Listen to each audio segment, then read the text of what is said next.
Hey there guys, and happy whatever day it is that you're watching this video. So today's coffee, I think, is a cool one. And it's a cool one because, as I've said a lot these times round, it's a roast that I've not tried before. Or I think I have tried it, but in a shop as a guest filter a while ago. And the coffee comes from A Matter of Concrete. And you know what? They are a good roastery. My brother got me this coffee, and you know, as I've said before, I don't see my brother as often as I probably should. But we work a lot. And he got me this coffee, I think, in May. So it's 3 months old.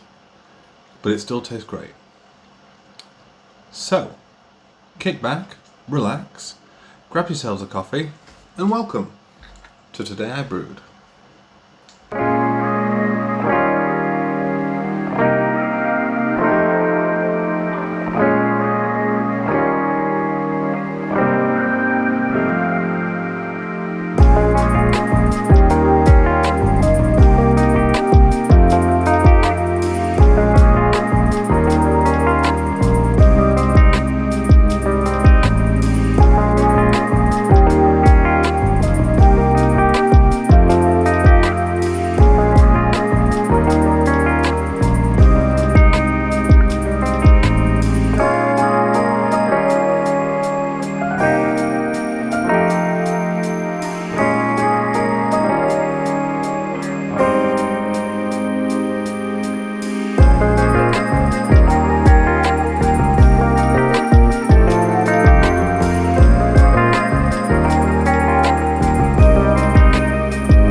So what makes this coffee so good?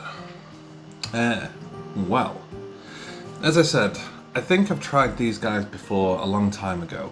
And the coffee was clearly good. I say that like I can remember exactly how it tastes, but like it's present. So, and I'm excited to drink it, which means I must have had it before and I enjoyed it. But it's an interesting one for a couple of reasons. One, it's come in this tiny little 100 gram little tub. And secondly, not only the tasting notes, but the variety is just Typica. Which, in all the time of doing these videos, I don't think I've had just a pure Typica Arabica. Which is pretty cool, I think. Anyway. But, why don't we just talk about the coffee? And then my excitement can burst through in short little bursts throughout the talking. So the coffee itself is called Typica. And that is because it is 100% Typica Arabica. It is from, and here goes the butchering, Pitalito, Huila in Colombia. I think I've had a lot of Colombians recently, but as they always say, you can't go bad with a good Colombian. Can't go wrong. Can't go bad, can't go wrong with a good Colombian. It's a washed anaerobic coffee, and even on the website it says like not properly in that kind of words. It is washed, but it's also anaerobically fermentated, which is really cool because I don't think I've had one that's washed and anaerobic. I think they all seem to be natural anaerobics that I've had. Maybe I have had one here and there. But it's grown at an altitude between 1,870 metres and 2,000 metres above sea level. Although it does say on the tub 1900 meters, which is in between those two numbers. The tasting notes are what make it really cool, because it's banana and vanilla milkshake. Now, I'm lactose intolerant, so I've not had a milkshake for, I want to say, about 15 years. But I remember loving milkshakes. Like, I love a good, like, strawberry milkshake from McDonald's. But just milkshakes in general. So it's really cool that I kind of get to taste milkshake again. Although I will admit banana was always kind of my least favourite milkshake. But that's neither here nor there. This is coffee, not milkshakes. So it'll taste better, I think. And here is where it gets quite interesting. And I know I look at my notes a lot in these videos, and I keep telling myself I need to not do that. But there's a lot of information, and I just, I can't remember as well as I used to. But here's kind of how the process works. So the coffee is put in a flotation tank, like most coffees, to separate the lesser quality coffees and the best ones. So as they put it in the flotation tank and all the bad ones float up, I think that's right, they then go on to a manual sorting. So they do 2 steps of kind of sorting and verification of the beans. So they've got literally the highest quality ones that they can have for processing. Now, it is a washed coffee in a way, because the coffee is pulped before it's processed, which makes it a washed coffee. Yeah. And then the fermentation is a controlled fermentation, and it's also done at a microbiological level, which we'll get into in just a second. But that's kind of a cool way to do it. Like the kind of process of like most growers do is getting the best coffees you can out of the crop you have. But this just seems like a really cool way to do it, like the 2-step way of doing. But what is kind of cool is the water is treated with a drinking water treatment, which means that while the coffee is fermentating, the pH levels are optimal for the fermentating process, and it's also manages to control the hardness of the water. And obviously, if you live in England and you go from north to south, you can taste the difference in the water. Say, for example, between like Sheffield and London, 2 very different waters, and it affecting the taste of coffee in different ways. Of course, if you have a filter, it kind of minimises that to some degree. But with the fermentation, it goes through a process of lactic fermentation. And my God, am I going to butcher this word? But it's in the fermentation, they put in lactobacillus, more specifically the RN21 strain. And they do this for 190 hours and just leave it there to chill and do all that it needs to do. It's also at a regulated temperature, so it's not getting too hot, and it's making sure that all that process is in the most optimal capacity it can be. Hello there, Ziggy. And then once it's come out of the fermentation, he's come to say hello again. He enjoyed his cameo in the other video so much he wanted to come back. Isn't that right, dude? As my friend Tibby would say, you are such an icon. But once it's gone through that, the process they then use is a eco-washed method, which is designed to use as little water as possible while going through the washing. But what's really cool is during the fermentation, the coffee produces kind of like a honey-like substance, which they wash off and they reuse that honey stuff for fertilizer to kind of re-put that back into the environment and kind of manage to maintain things on the farm. Which is really cool. You know, we don't hear much about that, I don't think. Well, we do, but if we are in the industry, I think. So once it's fermented and done all the washing and stuff, it's then placed into a... Now, I don't know if this is pronounced Guardiola or Guardiola. You know, and this isn't the manager of Manchester City processing the coffee himself, but it's one of those pronunciations. But it's basically a big rotating drum which kind of warms the coffee and puts a lot of hot warm air around it to kind of eliminate as much moisture as it can. Well, the correct amount of moisture to drop it to that 10 to 12% that green beans have. And they do this for 64 hours.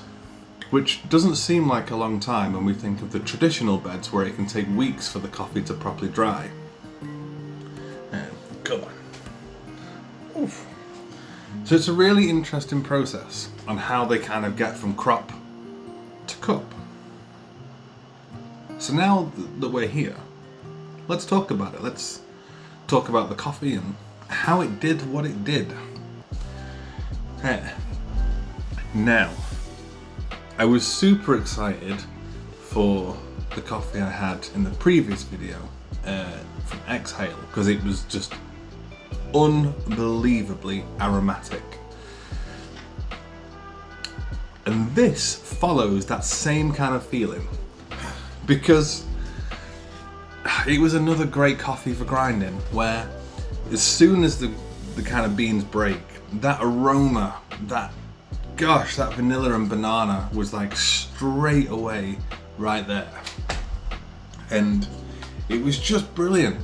It was so kind of lively, it really bouncy on the nose, and it again it smelled like I would taste a milkshake.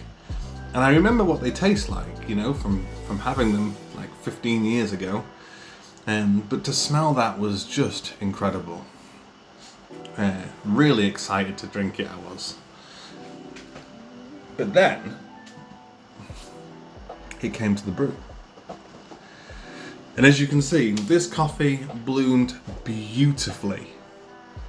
Like, it was, oh, what a sexy brew. Like, just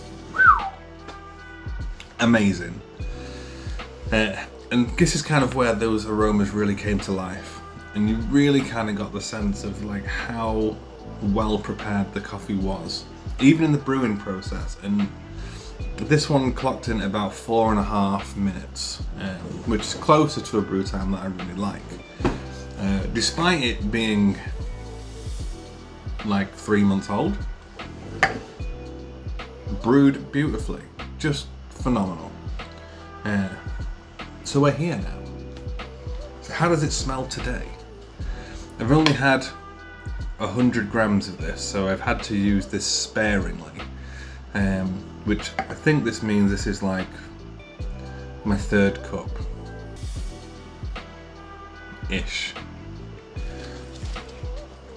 But it seemed to do okay. And right away on there is that banana feel, like that banana aroma, just lovely coming through. And you get the hint of the vanilla as well. And you know what milkshake is like. You know it's ice creamy and stuff like that. And that is the aroma that's in there. Not just the banana and the vanilla, but that kind of ice creaminess that you would get in a milkshake. God, it smells beautiful. So how's it taste today?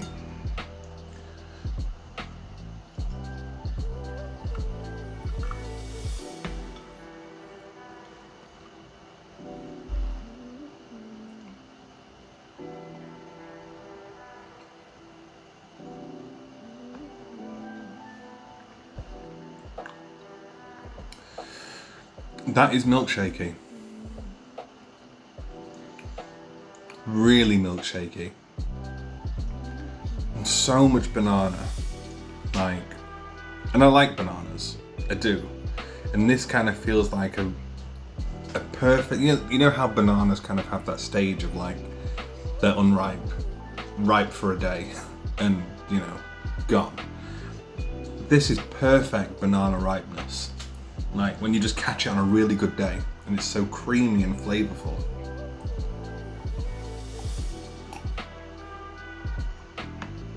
It's very light on the palate, like rolls around the mouth really nicely. And that vanilla is there. Like really subtle, like a good companion in a buddy cop movie. Like the vanilla is just doing its thing without being too overpowering. And that milkshakiness, despite the lightness on the palate, like really translates. It feels kind of milkshakey, and also tastes very milkshakey. And the finish is so clean. Like, it amazes me that something so milkshakey can literally be gone, like drinking water. Like my mouth feels more refreshed after drinking that coffee than it did before. That is incredible. That is a good cup. Gosh, well done, A Matter of Concrete. But who am I to judge the standards of coffee roasters? But this is a great cup. And at the time of doing this video, and I did check, this coffee is still available on the website. And you can buy it in 100 grams or a kilo, I think. There's not really much in between there. But it's great. And you guys should definitely drink it if you can get a hold of it. So that's what I'm going to do. I'm going to shimmy my way and sit down and have some lunch. And have this coffee with it. Because it's fantastic. But before, I know I've held up the little tub. But isn't this just a beautiful container for the coffee? Like such a great label. It is fantastic. Love it. Might keep that. So if you've not got yourselves a coffee yet, go get yourselves one. Put your feet up, relax, and just go about your day however you want. But most importantly, thank you for joining me on today's episode of Today I Brewed.